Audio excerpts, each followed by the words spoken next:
Yeah, good morning, my colleague youth. God has blessed us with another day. Today is a blessing. Today is Sunday. Today is a beautiful day. We are thankful we are still alive. Our heart is still beating. Our mouth can speak. Our eyes can see. Our nose can breathe. Our ears can hear. We have a chair to sit on. We have a laptop to work on. We can read. We have a fan. We have lighting. I think we thank God. Basically, we are very, very grateful for that. Today's topic is very funny. It's very interesting. It's one of my mentors who spoke on that, and I just felt that no, a lot of youth need to hear this. The topic is 4 ways to go broke, 4 ways to stay broke forever. 4 ways to stay broke forever. I don't think everybody wants to stay broke forever. However, there are times you act unconsciously. There's one thing knowing what you want, and another thing doing something different. I've realized that there's difference between doing and knowing and wanting.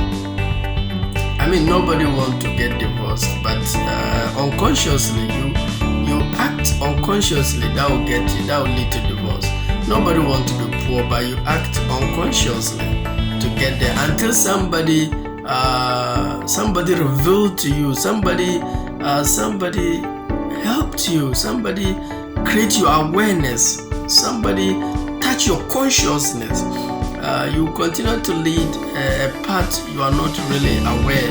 Your intentions are good, but intentions are not enough to actually reach where you want to reach.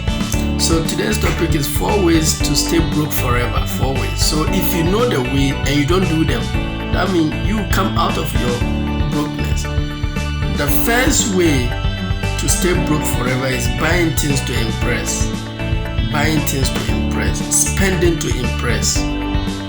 I like to put it that way, spending to impress. Actually, I never thought this to be that serious until one day I went to buy food, and the budget I made was that, I'll buy fufu 4 cedi and I'll buy meat 4 cedi. That's the budget. But when I went there, I saw others were buying fufu 6 cedi, meat 12 cedi. Some were buying fufu 3 cedi, meat 18 cedi. And there's this beautiful lady there. She bought fufu 4 cedi, meat 9 cedi, fish 5 cedi. And I don't know, before I realized I increased the amount of money I budgeted to buy the food. And so when I heard my mentor saying buying to impress, spending to impress, if you don't stop it, you are going to stay broke forever.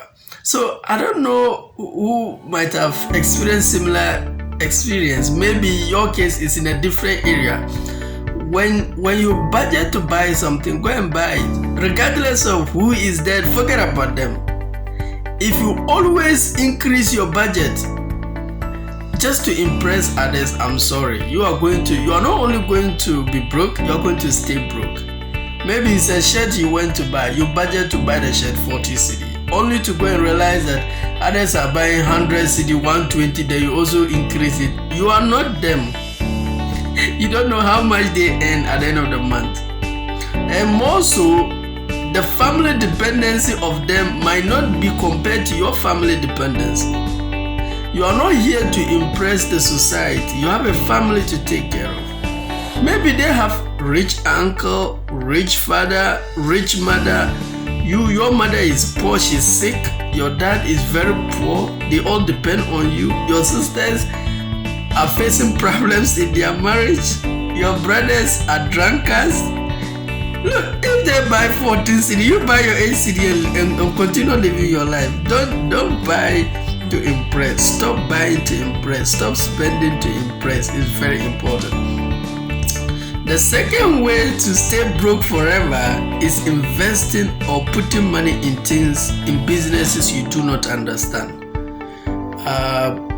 One way to stay broke forever is continuously to put money in things you do not understand. Trust me, I've done a lot of businesses, I've done a lot of investment, but the unfortunate thing is that I do business I didn't understand.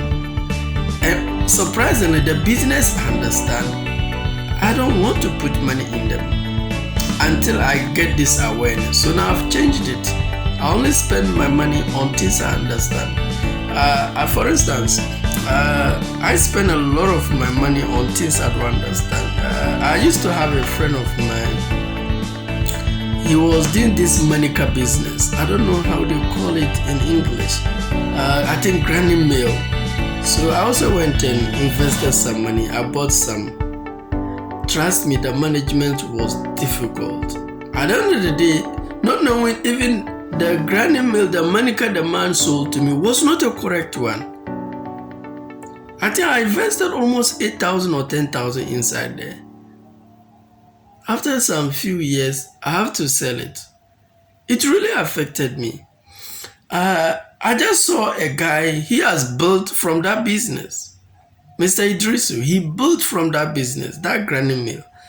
So I felt like if he can do it, not knowing he understands it. That is his whole life.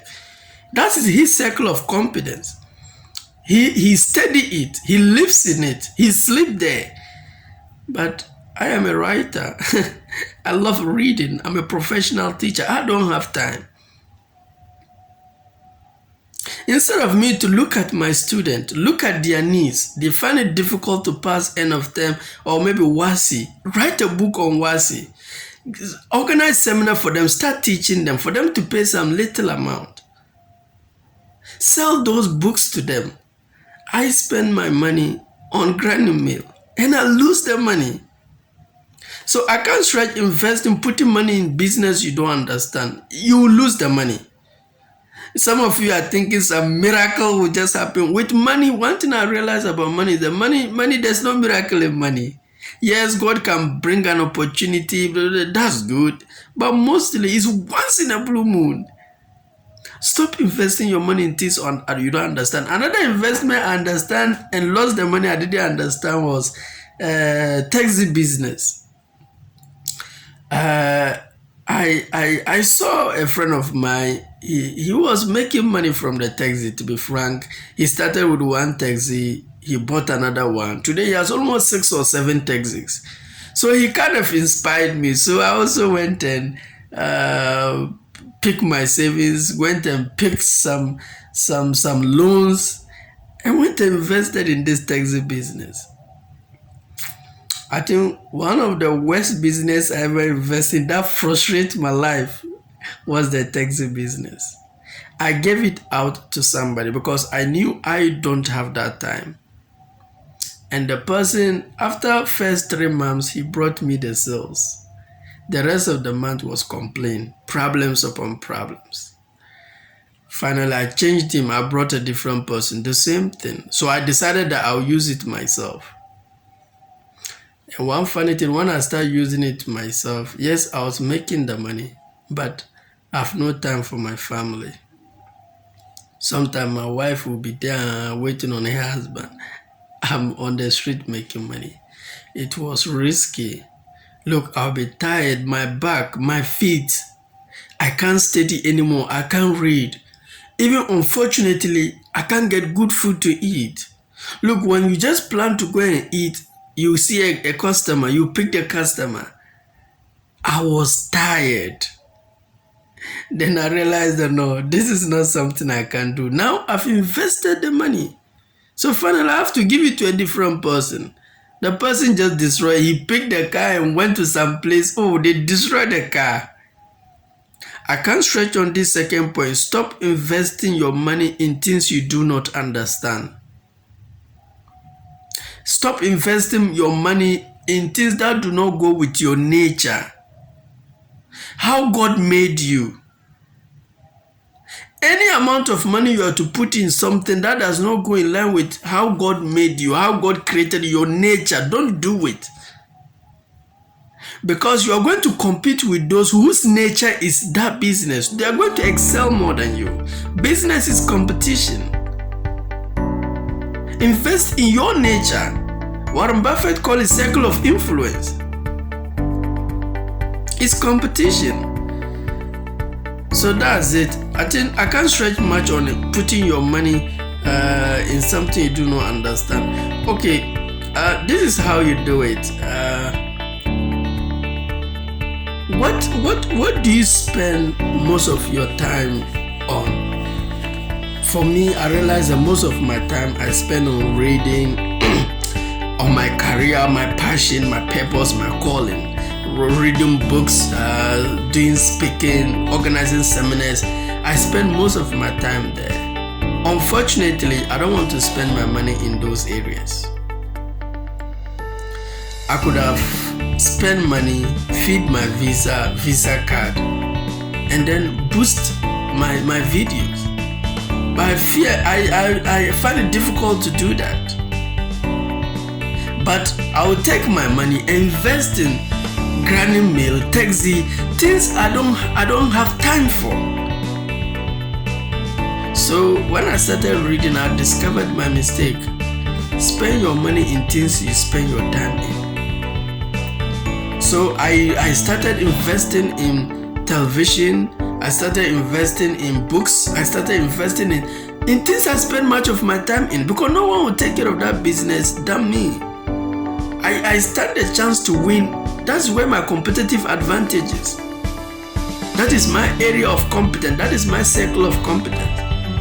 So you too, what do you spend most of your time in? Maybe it's in music. Then invest your money there. Forget about others are making it. That is due to their competitive advantage. That is where their advantage too is. In fact, I can't stretch much this particular place. It's very important. Now, the third way to stay broke forever is picking loan to invest in things you do not understand. Now, it's one thing taking your savings into things you do not understand, into business you do not, and another thing picking a loan, be a debt, and then putting in things you do not understand. Look, as for the Granny Mail, because it was my money, it didn't affect me much. The Taxi one, I calculated, if a day they make, was it how much was that? Let's say every day they get me 40 Ghana cedi. Or was it how much was that? Yeah, 40 Ghana cedi or 30 Ghana, no, 40 Ghana cedi. So I multiplied 40 Ghana cedi by 30 days a month, and it was 900 Ghana cedi. So I said, if every month this taxi can yield me 900 Ghana cedi, and if I pick a loan that deduct me 400 Ghana cedi or 500 Ghana cedi every month, I will still make the taxi money and then pay off the loan and still make my money. That was my ideal calculation. I didn't know that what if the taxi couldn't make that money? What then will happen? After a year, the little income I was making, this loan started deducting me for good 4 or 5 years. The taxi was not yielding. The little income I have to feed my family, the loan was taking it. Just because of one wrong choice, I didn't know I shouldn't have picked a loan to invest in something I do not understand. If you understand something, you believe in that thing, you understand the dynamics of that business, you understand the system of that business, then that is when you can pick a loan, because it's guaranteed. Even if you fail, it will not be fatal. But you don't know much about oil. You don't know much about Granny Mail. You don't know much about taxi. You don't know much about that thing you are going into. Stop. Don't be emotional. Money is not emotional. Don't go and pick any loan for that. Don't do that. If you do that, you are going to lose all that money. I'm sorry. That's the truth. You are going to lose that money. There are two ways to learn. You can learn from your own bitter experience, or you can learn from others who have already done that. So that is what I have for you. So another way to stay broke forever is picking loan to invest in business you do not understand. What do you spend much of your time on? Spend your money there. Why? Why would you spend your time in one thing?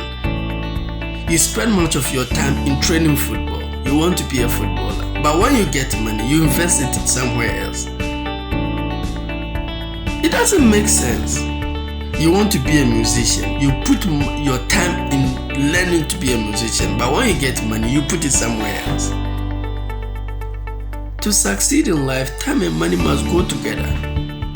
Where you spend much of your time, that is where you spend much of your money. That's the truth. It's hard, but you need to be disciplined to do that. And another problem is fear of losing money. One way, the reason why you fear you lose the money was that because it's hard to make that money. Let's say you use 40 hours a week to make that money. The reason why you fear you lose that money is that it's difficult to make it. If you lose that money, what it means is that you have to work extra 40 hours. So always make up your mind. Never lose money without gaining something. So see it as education. One way to overcome that your fear of investing, fear of losing money, is see it as education. I mean, when you go to university, you pay a huge amount of money to get what? To get lessons. But you don't see it as failure because you get lessons. So see investing like that. If you invest your money into something you spend much of your time in, you might not get results, but you get lessons. So see it as education. Neutralize it. I can't tell you how much I can't tell you how much the failure in the grinding mill, the failure in the taxi, the failure in other business, that lesson I've learned, I can't tell you how much it has helped me. I used to have a friend of mine, his own was guinea fowls. Like he invested in this fowls business, poultry farms. He also went and picked a loan. One, he doesn't understand the business. He saw a colleague of his friend, he started it, he has built, he's making it, so he also started it. Unfortunately, he also went and picked huge loan for that. Another thing is that when you are to go into something you do not understand, start small. Even if you have huge amount of money, just start small, so that even if you fail, the failure is minimal. You just wonder less. He also went and picked huge amount of money and put into the poultry. After a month or two, some of the poultry started dying. The feeding became very difficult. Those who were supporting him stopped supporting him. Today, as I'm speaking, the poultry farm, he finally sold them like that. Now the poultry farm has collapsed. They will deduct him for another 3 good years. I'm yet to see somebody who get lucky, just pick loan, invest in something he do not understand, and then just get lucky and make money. I'm yet to see that. Never invest your money in things you do not understand. In fact, if you do not understand it, invest time to understand it before you add your money into it. So picking loan to invest in business you do not understand is no for me. And now the fourth way to stay broke forever is having the gambling habit. You want to make money quick. Sports bet. Bet away, you go and bet. Liverpool are playing, you bet. Lotto, you stick. You are playing game, you bet. Get rich quick without hard work, without patience. So you like a gambling habit. People who love to gamble, they will stay broke forever. Because you can't really be very financially independent with gambling. Gambling is like luck. It's like luck. Luck is not consistent. Like over 100, you get 2 or 3. So it really doesn't make sense. You make money by building systems. So identify the system, build yourself, build a system, the money is flowing. It's better to have money that flow every day, every hour, every week, or every month than to spend your life in chacha playing gambling. So I've come to the end of my video for today. If you like my video, kindly like, comment, subscribe and share. To summarize, these are the 4 ways to go broke or stay broke forever. Buying things to impress, spending to impress. I mean, you go to buy food, you budget 8 cedi, you see others buying 16 cedi, then you also add. Don't do that. Stop. And another thing is emotional. When you are sad, you start spending money. When you are happy, you spend. Don't do that. Don't do that. Emotional buying will make you poor forever. The second thing is investing money in things you do not understand. Only invest in areas you understand. It will save you from investing in grinding mill, taxi. Oh, now Granny Mail business is making money for others. Taxi business is making money for others. It doesn't mean there's business. Look, whether it's paint, whether it's TV, no business really is bad. It's just you look at your nature, how God makes you, what you spend much of your time in. That is your area of competence. Go there. You too, you make money there, you excel there. You have competitive advantage there. You can compete there well. Another third one is picking loan to invest in things you do not understand. Don't start business you do not understand with debt. One, don't even invest in things you don't understand. Now you are going to pick a loan to invest. You will run deficit. You are going to lose seriously. And having gambling habit. You just sports bet, you bet, lotto, you stick, you play game, you bet. These guys will never be rich. You will never be financially independent. You have money today, 2 months you won't have money, then you have again. No, that's not life. To enjoy really life is consistency. Having secure mind that money will flow consistently. So gambling is really not going to help any youth. Thank you very much. Have a nice day. Have a nice day. Have a nice day. Like my video, comment, subscribe, share. I wish you all the best. I will all Ghanaian youth, all African youth, all the world youth, the best financial abundance. God bless you. Bye.